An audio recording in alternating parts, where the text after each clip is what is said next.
Assalamualaikum warahmatullahi wabarakatuh. Perkenalkan, nama saya Mutia Yohana dengan NIM 2234089, berasal dari Prodi Perpustakaan dan Ilmu Informasi.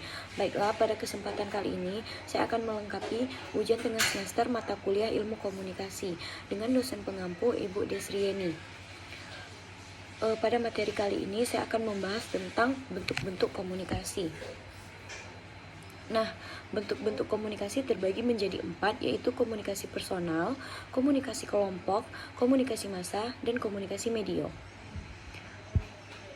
Kita masuk ke komunikasi personal. Komunikasi personal terbagi menjadi 2, yaitu komunikasi intrapersonal dan komunikasi antarpersonal. Kita akan membahas yang pertama, yaitu tentang komunikasi intrapersonal. Komunikasi intrapersonal bisa diartikan sebagai komunikasi dengan diri sendiri. Contohnya berpikir. Sebelum melakukan komunikasi dengan orang lain, kita biasanya berkomunikasi dulu dengan diri sendiri, mempersepsi dan memastikan makna pesan yang akan kita sampaikan kepada orang lain. Hanya saja caranya sering tidak kita sadari. Nah, yang kedua yaitu komunikasi antarpersona. Komunikasi antarpersona ini adalah komunikasi antar orang-orang secara tatap muka yang memungkinkan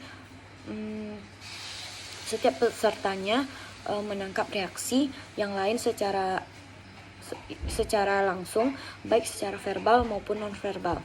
Nah, komunikasi antarpersonal ini atau antarpribadi ini diklasifikasikan menjadi 2. Yang pertama yaitu komunikasi diadik atau diadik communication, yaitu komunikasi yang terjadi secara langsung antara 2 orang secara tatap muka, misalnya seperti berdialog atau wawancara.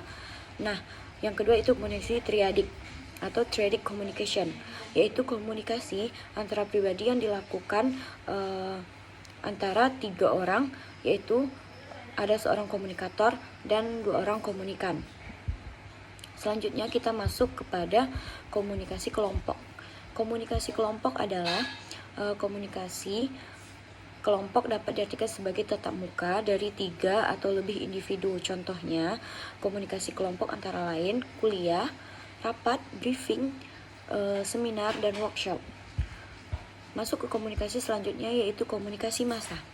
Komunikasi yang menggunakan media massa, baik cetak, contohnya seperti surat kabar, makalah, atau majalah, atau elektronik, seperti radio, televisi, berbiara relatif mahal yang dikelola oleh suatu lembaga atau orang yang dilembagakan, yang ditujukan kepada sejumlah orang besar yang tersebar di banyak tempat, anonim dan heterogen.